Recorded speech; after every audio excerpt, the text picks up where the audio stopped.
अस्सलाम वालेकुम। प्रोग्राम पसे पर्दा में नामवर माहिर आइनो कानून और सियासी तजियाकार अजहर सदीक के साथ अकरम राई आपकी खिदमत में हाजिर है।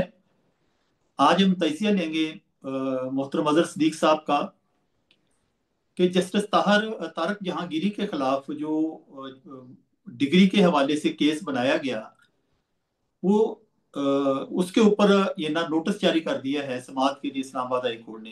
पहले नंबर पर इसे डिस्कस करेंगे, फिर इस पे डिस्कस करेंगे कि आखिर ये बैरूनी यूनिवर्सिटियों को मुद्दऊ करने की जो यानी कि ना एक जरूरत पेश आती है पाकिस्तान की अदलिया से, उन्हें सिर्फ जस्टिस सैयद मंसूर अली शाह और जस्टिस अतर मिनल्ला क्यों नजर आते हैं, दूसरे जजेस क्यों नजर नहीं आते, जस्टिस अमीनुद्दीन खान और जस्टिस याया अफरीदी। और तीसरे नंबर पर हम राय लेंगे मोहतरम अजहर सदीक साहब की कि अल कादर ट्रस्ट केस में जमानत के हवाले से चीफ जस्टिस ने खुद को ही हदायत की है कि उनके केस को जल्द समाअत के लिए मुकर्रर किया जाए। सर, सबसे पहले ये जस्टिस तारक जहांगीरी फिर ये रडार पर आ गए, क्या वजह है?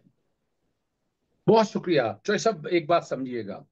अब वजह ये है कि पाकिस्तानी अदलिया के अंदर जो तारीख रही है कि होता था कि जुडिशरी को पहले कंट्रोल किया जाता था पीसीओ के जरिए। मार्शल लगाया जाता था या इमरजेंसी प्लस लगाई जाती थी, जो कोई भी शक्ल दे दें, और उसके बाद जजेस अपनी मर्जी के रखे जाते। अब ये नॉवेल्टी ये है कि अब ये सियासी जमातों का कसूर है। मैं मौरूज़ इल्जाम उन्हीं को ठहराता हूँ कि जो 26वीं आईनी तरमीम के जरिए उन्होंने खुली छुट्टी दे दी है। यानी आप जो जजेस को, जो अपनी मर्जी के जजेस, यानी आईनी बेंचों में अपनी मर्जी के जज आने ना, पिक एंड चूज। किसने कहा? को टेस्ट लेके आते हैं, को मेरिट पे आते हैं। क्या मेरिट है इसका? चलें फर्ज करें माल भी लें, क्या मेरिट है उसका? तो और नीचे से चुन के, नीचे से जो नीचे से लेके जाते हैं, जितने जजेस नीचे से लेकर गए सारे के सारे वो आईनी बेंच में बैठा लिए। इसका मतलब क्या है? बड़ा वाज़ेह है। और अब और वो आप आईनी बेंच की कारकर्दगी कोई ऐसी बता दें कि जो बड़ी काबिल कदर कारकर्दगी हो, जिससे कोई अवामी फैसला है, जिससे कोई आईनी आईनी आइन के मुताबिक है, कि जिससे पॉपुलर फैसला, चले पॉपुलर फैसले की बात कर ले, चले वो ना सही। यानी वो फैसले रद्द किए गए जो एक फैसले आइन और कानून के मुताबिक। हर एक की अपनी इख्तरा है, यानी आईनी बेंच की अपनी इख्तरा है, अपने तरीके से फैसले करना चाहती है, वो अलहदा बात है। इसे समझाने के हवाले से बात कर रहा हूं मैं। यानी अब लाहौर हाई कोर्ट में कैसे मैनेज किया है, इस्लामाबाद हाई कोर्ट में वजह ये है, इस्लामाबाद हाई कोर्ट में बेंचेस नहीं है। यानी आप यानी वो इस्लामाबाद के अंदर ही जजेस रहना सारा। लाहौर हाई कोर्ट, बलूचिस्तान, पिशावर और सिंध, वहां बेंचेस हैं कि जो अपना मर्जी से काम ना कर सके, या कोई मसाइल हो या कोई दिखते हो, तो उसको दूसरे बेंचों में फेंक दिया जाता है या ट्रांसफर कर दिया जाता है। लाहौर हाई कोर्ट में इस दफा यही हुआ है कि इस दफा जो वो जजेस जो है, जो हम वकला की एक राय है कि जो आज भी समझते हैं कि जो आइन और कानून के बहुत अच्छे फैसले जिन्होंने किए हैं, उनको ट्रांसफर कर दिया गया लाहौर से बाहर। तो कई रीजन है, नाम लेने की मुझे जरूरत नहीं है। अब इस्लामाबाद में वजह यह है कि वो जज, अब क्या किया उसमें, वहां आपने देखा कि एक स्पेशल डीबी बना दी कि जो टैक्स के केसेस सुनने के हवाले से थी। यहाँ लाहौर में बनी हुई है, लाहौर में बनी है, लेकिन उसके बाद जाके वो सिंगल जजेस के पैसे सुनते हैं। ये नहीं हमने देखा था कि सिर्फ डीबी सुनेंगे, सिंगल केस के ना सुनेंगे। तो ये तो जो अदलिया की आजादी के हवाले से जो बातें हो रही है, अब जैसे तारिक महमूद जहांगीरी के, हालांकि ताल्लुक नून लीग से मैं तो नहीं कहता, लेकिन उनके दौर में ही एडवोकेट जनरल इस्लामाबाद रहे और बाकी लेकिन जब आप सीट पे बैठ गए, फिर आपकी कोई सियासी पार्टी नहीं है, फिर आपकी आइन सियासी पार्टी है, फिर आपका जो है ना अवाम सियासी पार्टी है आपकी, और कोई सियासी जमात नहीं है। तो यहाँ ना आपका कोई सियासी एजेंडा है, ना आपके किसी की जो है ना डायरेक्शन को टो करते हैं। तो उनके खिलाफ जाली डिग्री का, जैसे भी है डिग्री का, वो एक केस बनाया, वो बेवकूफ बनाने वाली बातें। और हमारा दोस्त है, छोटे भाइयों की तरह रहा है, अब भी प्यार उससे है, दाऊद से। दाऊद एक साफी, और बड़ी मेहनत की साफी से फिर वकील बना। वकील बनने के बाद देखे ना अपना जस्टिस मुजाहिर सईद मुजाहिर अली अकबर नकवी के अगेंस्ट कौन खड़ा हुआ था? वही खड़ा हुआ, यहाँ भी वही खड़ा हुआ। लेकिन मैं अब समझता हूँ मुश्किल है वो इस सारे मामले में ना, वक्त के साथ साथ इंसानों को बहुत सी चीजें समझ आ जाती हैं। तो एक तो मैं अब आईनी बात आपके सामने रख रहा हूँ, आर्टिकल 199 में ये याद रखिएगा किसी भी जज के खिलाफ या हाईकोर्ट के इवन रजिस्ट्रार के खिलाफ रिट कॉम्पिटेंट नहीं है। ये बड़ी बात बताने लगा, आर्टिकल ये 190। सेटल्ड लॉ है। जी हाँ, सेटल लॉ है, आर्टिकल 199 के तहत आप नहीं आ सकते इसके खिलाफ। अगर किसी हाईकोर्ट के जज के खिलाफ आना भी है आपने, तो वो आपको जाना पड़ेगा सुप्रीम कोर्ट में। ठीक है ना जी। या फर्ज करें आप किसी के अगेंस्ट कोई रेफरेंस फाइल करने की बात करते हैं, या इस तरह के आप चाहते हैं मिसकंडक्ट का कोई केस करना है, तो भाई उसके लिए आपका सुप्रीम जुडिशल काउंसिल मौजूद है। वो अलग बात है जुडिशियल कि आप। काउंसिल में तो जेर समात है, और इसी बुनियाद पर रजिस्ट्रार ने एतराज लगाया कि ये नाकाबिल समात नहीं है इस्लामाबाद हाई कोर्ट में। अब मैं यही बता रहा हूँ कि देखे ना, तरीकाकार यही, यहाँ हाईकोर्ट में तो है नहीं ना। अब वहां लगा भी लिया है तो एतराज तो दूर हो नहीं सकता। मैं नहीं समझता उस पर आया एतराज दूर होगा। एतराज अगर दूर करेंगे भी, अगर आईनी पोजीशन पे लेकर भी आएंगे, तो इसी बात पे जुरिस्डिक्शनल इशू के ऊपर वो नॉकआउट हो जाएगी, है ही नहीं। और मैं नहीं समझता कि ये जो सुबह का जो बेंच बना है वो इस पे एतराज दूर कर देगा। पता नहीं कौन से अब आइन और कानून की कौन सी ऐसी शिक होगी या क्या होगी जिसको सामने रख कर करेगा। मकसद सिर्फ यही है कि वो बड़ा मुश्किल है, बड़ा कम रूम है ही नहीं, मैं तो कहूंगा रूम ही नहीं है। वो सिर्फ और सिर्फ यही है कि वो जजेस जितने भी हैं वो सारे अपनी जगह खड़े हैं। गालिबन जस्टिस अरबाब जहांगीर साहब जो है ना, वो शायद अरबाब मोहम्मद ताहर। हाँ, अरबाब ताहिर, सॉरी, अरबाब मोहम्मद ताहिर साहब जो है ना जस्टिस, वो जरा आप कह सकते हैं कि वो तस्वीर के उस रुख कह दें या जो भी कह दें आप, जिस तरह भी आप कहना चाहें, कि वो इस तरफ खड़े हैं। और उसके बाद फैसले हमने कई ऐसे देखे हैं कि जो उन फैसलों पे कमेंट मैं नहीं करना चाहता। मैं सिर्फ ये बताना चाहता हूँ कि ये दरख्वास्त नाकाबिल समाअत है। एतराज बरकरार रहेगा इसके ऊपर। और इसके लिए अल्टीमेटली आपका हल अगर कोई है तो आप सुप्रीम कोर्ट जा सकते हैं। सुप्रीम कोर्ट में भी अब बड़ा मुश्किल हो जाएगा। 184(3) में मामला ही कोई नहीं, पब्लिक इंपॉर्टेंस का मामला नहीं है आपने। और देखे ना, आज मैं चॉइस साहब एक बात साथ साथ में करता चलूं, मैं अभी लिख रहा हूँ कि जो मुल्क में सैलाब आ रहा है, आया है ना, उसमें जो हमारी नाअहलियां हैं हुकूमत वक्त की। पहले होता था, जैसे सैयद मंसूर अली शाह ने भी एक रिपोर्ट फाइल की, उस वक्त मैं पिटीशन फाइल किया करता था पब्लिक इंटरेस्ट। आपके 26वीं आईनी अधिनियम ने पब्लिक इंटरेस्ट का गला घोट दिया। यानी ये मामले पे अब ये क्या, इस पे हुकूमत को पूछने वाला, अकाउंटेबिलिटी करने वाला है कोई? चले कोई बता दे, कोई इदारा बिल्कुल, है, चले कोई एस्टैब्लिशमेंट ही नहीं है। बता रहे हैं। इस वक्त तो कोई है? चेक एंड बैलेंस का सिस्टम बिल्कुल खत्म हो गया है। खत्म हो गया ना। वहां पहले क्या होता था, हम ऐसे मामले कोर्टों में ले जाया करते थे, जुडिशियल एक्टिविज्म में ले जाते थे, और वो कोर्टें जो है इस मामले को उस कॉन्टेक्स्ट के हवाले से देखा करती थी, और उसके रिजल्ट जो है ना बड़े पॉजिटिव आया करते थे। अब नहीं है। लेकिन मैं फिर भी मैं लिखूंगा, मैं कोशिश करूंगा कि इस मामले को भी वहां तक लेके आऊं। सर, इसका एक और पहलू भी है कि जस्टिस जो हैं chief justice Islamabad high court के डोगर साहब, इनके खिलाफ जस्टिस तारक जहांगीरी जो हैं वो सुप्रीम कोर्ट में गए हैं, और अभी भी वहां पे केस जेर समाअत है।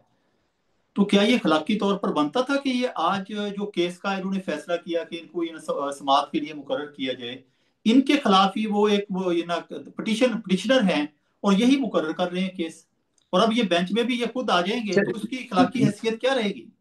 नहीं, नो वन कैन बी ए जज ऑफ हिज ओन कॉज। इसमें तो देखे ना, यहाँ तो अगर उनके खिलाफ अगर आना है, तो ये मामला तो बिल्कुल, इसमें कोई शक नहीं है कि इखलाकी तौर पर वैसे भी उन्हें सुनना नहीं चाहिए। एतराज के तो इसके इस पे तौर पर भी सुनना नहीं चाहिए उन्हें, उन्हें ये नहीं सुनना चाहिए था।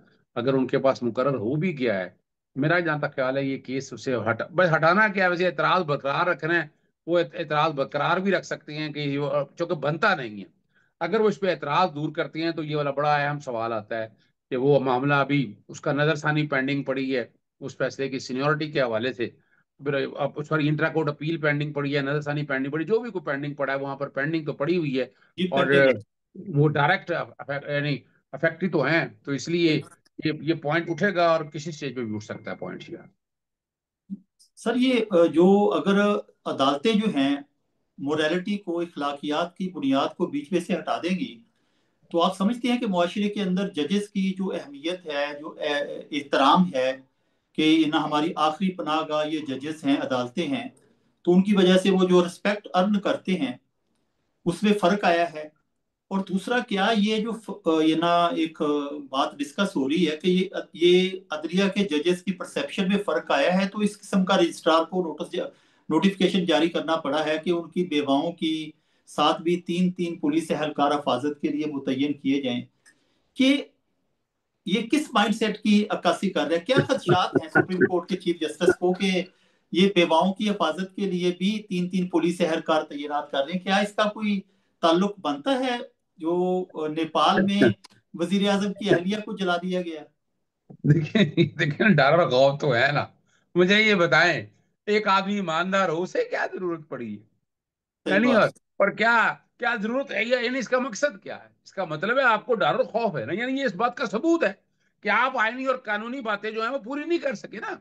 यानी अगर आपको अगर आप नॉर्मल आदमी हो तो कभी जरूरत ही नहीं थी इस बात की।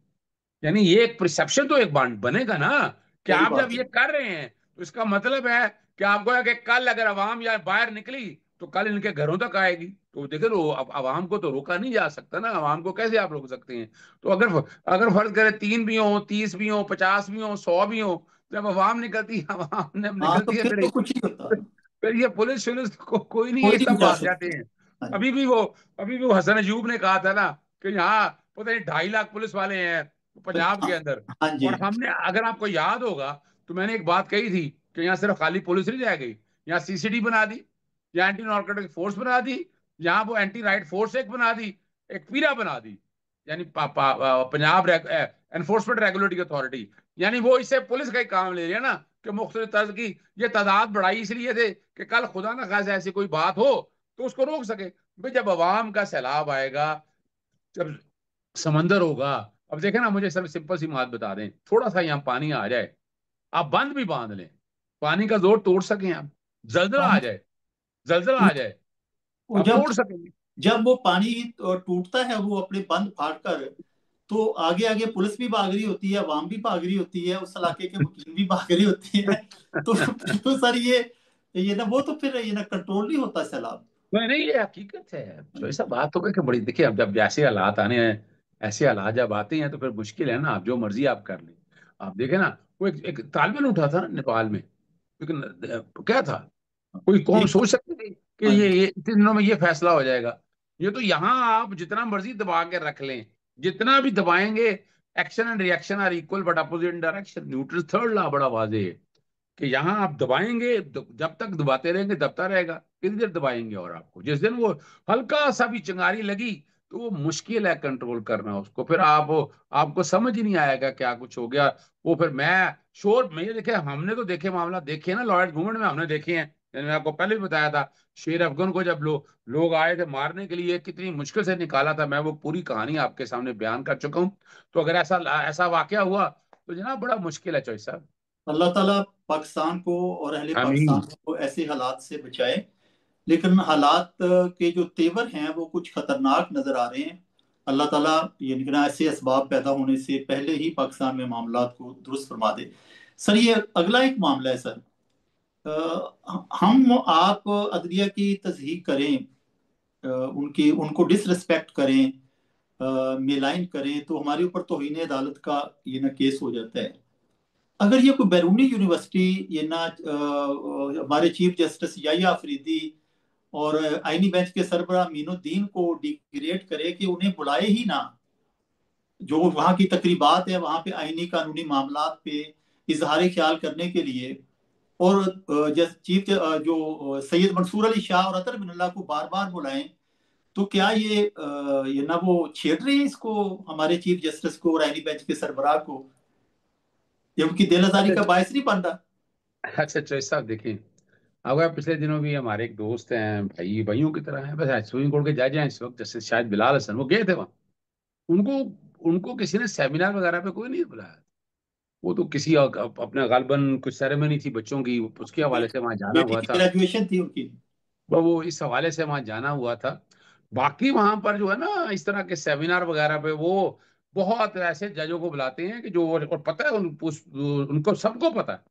ये तो कोई पाकिस्तानी छोटी मोटी गैर रजिस्टर्ड या ऐसी एसोसिएशन हैं जो बुला लेती हैं इनको, वरना तो इंटरनेशनल कोई भी एसोसिएशन देख लें, वो मेरिट पे बुलाती हैं। और वो समझती हैं कि जो जिसका रूल ऑफ लॉ में नाम हो, यानी वो उनका इससे कोई, वो कोई सियासी जज नहीं बुलाना चाहती, ना ऐसे जज लाना चाहती हैं कि जो इंसाफ और कानून के तकाजे पूरे ना कर सके। और इसमें बड़े ना जजेस के नाम है, सुप्रीम कोर्ट में जस्टिस मुनीब अख्तर है, जस्टिस आयशा मलिक बहुत जाती रहती है, ये हकीकत है। उसके अलावा हाई कोर्टों में अगर आ जाए, यानी मिसाल के तौर पर जस्टिस मियां गुल हसन औरंगजेब अभी सुप्रीम कोर्ट में हैं, जब वो इस्लामाबाद हाई कोर्ट में होते थे तो वो बड़ा, जस्टिस बाबर सत्तार हैं, फिर अगर आप लाहौर हाई कोर्ट में आ जाएं, यहाँ यहाँ पर जस्टिस जवाद हसन है, बहुत जाते हैं इंटरनेशनल सेमिनार के अंदर। जैसे शाहिद करीम है, ठीक है, यानी कई जजेस ऐसे हैं जो जो इन मामलात में अपनी इनपुट वो देती है और वो बुलाते हैं। और वजह क्या है, देखें, जजेस के फैसले जो हैं इंटरनेट पे अवेलेबल हैं। किसी जज की एबिलिटी या कैपेबिलिटी चेक करनी हो तो कोई मुश्किल काम तो असल नहीं बात है। ये है कि वो जो बैरूनी यूनिवर्सिटीज हैं, इन जजेस के जो वेबसाइट पे ऊपर फैसले अपलोड कर दिए गए हैं, उनको पढ़कर अंदाजा लगाते हैं। मेरिट उनका एक है कि जी कौन सा बिल्कुल, वो बेस्ट लाजमी पेपर असेसमेंट है। करते हैं। वो देखिए, वो लाजमी असेसमेंट करते हैं, इंटरनल असेसमेंट करते हैं, वो देखते हैं।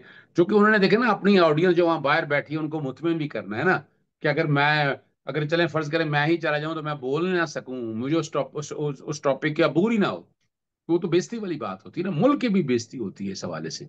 तो ये जेहन में रखिएगा। वो अब जो भी है, एक बात तो बड़ी वाज़ेह है, यानी अब लोग क्या, हर कोई ये कहता है कि जस्टिस सईद मंसूर अली शाह बहुत इंटेलिजेंट आदमी, उनका विजडम बहुत है, और वो हर इश्यूज पे बड़ी अच्छी तरह से बात भी करते हैं, गुफ्तगू भी करते हैं, सारे मामलात को देखते हैं। और ये एक हकीकत है, यानी उनके उस इंटेलेक्ट को बीट करना इतना आसान काम नहीं है। इस तरह जस्टिस अतर मिल्ला साहब हैं, जस्टिस मुनीब अख्तर साहब है, बाकी और बहुत से जजेज हैं, तो जस्टिस हाई कोर्ट के अंदर हैं, पेशावर हाई कोर्ट के अंदर हैं।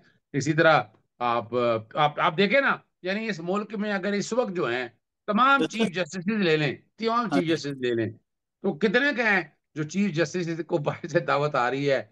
बहरहाल चलें, छोड़ें इस ये बात को। ये एक सोचने का लम्हा है हमारे अरबाब इख्तियार के लिए और जुडिशल कमीशन ऑफ पाकिस्तान के लिए, कि जिनको वो चीफ जस्टिस के तौर पर लेकर आए हैं, उनको बैरूनी यूनिवर्सिटीज कानूनी मामलात पे जो सेमिनार होते हैं उसमें इनवाइट ही नहीं करती हैं। तो क्या सर, ये हमारे जो रजिस्ट्रार सुप्रीम कोर्ट या registrar high courts, Islamabad high court समेत, ये बैरूनी यूनिवर्सिटियों को एक लेटर लिख सकते हैं कि आप सिर्फ इनविटेशन भेजा करें, आगे ये ना चीफ जस्टिस खुद आए या किसी और को भेज दें, ताकि इनका कुछ भरम रह जाए, इनकी यानी कि ना वो ये ना जो इनका वकार है वो मजरूह ना हो सर। अच्छा चले, वो मैं वकार की बात को भी कर नहीं सकता। वकार वकार अजी वकार का लफ्ज इस्तेमाल होता है, आपको पता है इस जी। कॉन्टेक्स्ट के हवाले से। तो यानी यहाँ तो आप यानी खुद चाहिए ना कि इंटरनेशनल सेमिनार खुद बाहर बना लेना, खुद बाहर ऑर्गेनाइज करें किसी मुल्क के अंदर को, पाकिस्तानियों को या एम्बेसी को कहीं, और ले जाएं, फिर वहां देख लेंगे कितने के हैं कि वहां जो लोग इनको सुनने आते हैं ना, ये भी छोड़ देना, चले मैं नहीं बुलाया इनको, यहाँ देख लेते हैं। आप ये भी तजर्बा करके देख लें, पता चल जाएगा। कि आप सेमिनार खुद करके देख लें कि कितना है ओवरसीज पाकिस्तानी कम्युनिटी जो है ना, जो पाकिस्तान से प्यार करते हैं, जो मेरिट पे रूल ऑफ लॉ की बात करते हैं, उन्हें बड़ा अप्रिशिएट करती है। मैं अभी रह के आया ना यूके में, आप इमेजिन करें, अपना सांस लेने की फुर्सत नहीं होती थी, लोग इतना प्यार, और हर जगह उठना बैठना डिस्कशन, और वो कारोबारी लोग भी हैं, लेकिन जब इस तरह बात होती है तो वो सुनना चाहते हैं, वो डिस्कशंस करना चाहते हैं, डिटेल है। अभी आप रिसेंटली देख लें, हम इमरान रियाज की एफर्ट्स को बड़ा अप्रिशिएट करते हैं कि वो फ्लड विक्टिम के लिए जितनी कोशिश कर रहे, जो मैनचेस्टर में हुआ था, इवेंट उसमें मैंने शिरकत की थी बाकायदा, और वहाँ वो पैसा इकट्ठा हो रहा है और वो कोशिश कर रहे हैं कि ग्राउंड लेवल पे लोगों की मदद भी की जा सके। ये बता दें आप, आपके यहाँ, यानी और वो देखें, हर कोई जैसे साकिब निसार साहब नहीं हो सकता ना। हाँ आप जी। वो भी देखिए, उन्होंने जो हाँ, वक्त उन्होंने गुजारा, उन्होंने फंड रेजिंग की थी। देखे ना, वो उन्होंने देखा ना कॉज के लिए मामला, लोग जो मर्जी कहते रहे, उन्होंने एक्टिवेट कर दिया, और डैम उन्हीं के दौर के अंदर देखे आपने, वो देखा, उसका रिजल्ट भी देखा। तो यहाँ कितने कह जजीज कि जो जो वो अपना ना उस लेवल तक जा सके, बड़ा मुश्किल वो काम है। तारीख का हिस्सा है सर, उनकी कंट्रीब्यूशन, और जो फंड्स आए हैं उनके ऊपर बड़ा कीचड़ उछाला गया, लेकिन बाद में पता चला कि एक एक रुपया महफूज पड़ा हुआ है। बिल्कुल ऐसा ही है। मुझे तो पता है ना, हमने तो उन दिनों उनके साथ उस मूव में हिस्सादार रहे हैं। और वजह भी ये थी कि उससे पहले मैं फैसला ले चुका था कालाबाग डैम बनाने का, लाहौर हाई कोर्ट से वो नहीं बन सका। मतलब जस्टिस उमरता बंदयाल उस वक्त यहाँ चीफ जस्टिस थे जब उन्होंने फैसला दिया, गालबन 2012 की बात है, और आज हम 2025 में आ गए हैं। उस फैसले में भी कितना अमल दरामद हुआ, थोड़ी सी बात अभी अलीमीन गंडापुर ने की थी कालाबाग डैम बनाने के वाले से, और आपने सुन लिया क्या कुछ हुआ। सर, ये आखिर में इमरान खान की जमानत का मामला, उसकी अर्ली हियरिंग के लिए गए barrister Salman Safdar Islamabad high court में, और चीफ जस्टिस साहब ने भी सुना, और फिर हदायत कर दी जल्द समाअत की। डेट फिर भी नहीं दी। ये किसको हदायत की सर उन्होंने? वो तो खुद बेंच बनाते हैं सर। ये कुछ समझ नहीं आया उनका ये हुक्मनामा कि उन्होंने हदायत की तो किसको की है। अच्छा देखिए, देखिए अब मैं तो उनकी डिस्क्रिप्शन पे सवाल उस तरह तो नहीं उठा सकता, लेकिन इसका जवाब तो फिर देना पड़ता है ना। आपके पास कितने अरसे से पहले, इससे पहले कितनी दफा दरखास्त का कहा गया, दरखास्त मुकर्रर हुई या नहीं मुकर्रर हो सकी, ना हो सका, कब से ये पेंडिंग पड़ा है? और यहाँ तो असूली तौर पर तो चाहिए था कि उन्हें खुद तारीख मुकर्रर करते, जो तारीख मुकर्रर करते उस दिन केस लगना था। अब ये छोड़ दिया रजिस्ट्रार पे, रजिस्ट्रार अब महीने की डेट डालता है, 2 महीने की डेट डालता है। ये कहाँ लिखा हुआ है उसके अंदर? वो अगर इतना ही लिख दिया भाई अपने तौर पर एज पर पॉलिसी, या पॉलिसी क्या है क्या नहीं है, क्या करेंगे आप इस सारी बातों को? यानी यहाँ, और चाहिए वैसे असूली तौर पर यही था, मैं तकाजा भी यही था कि जनाब आप खुद तारीख मुकर्रर, आपका इख्तियार है, जो आप तारीख मुकर्रर करते वो तारीख मुकर्रर होनी थी। पर तारीख मुकर्रर नहीं की तो कितना अर्सा रख लेंगे? मैंने तो आपको बहुत पहले अप्रैल में कह रहा हूँ कि सितंबर जो है सितमगार होगा।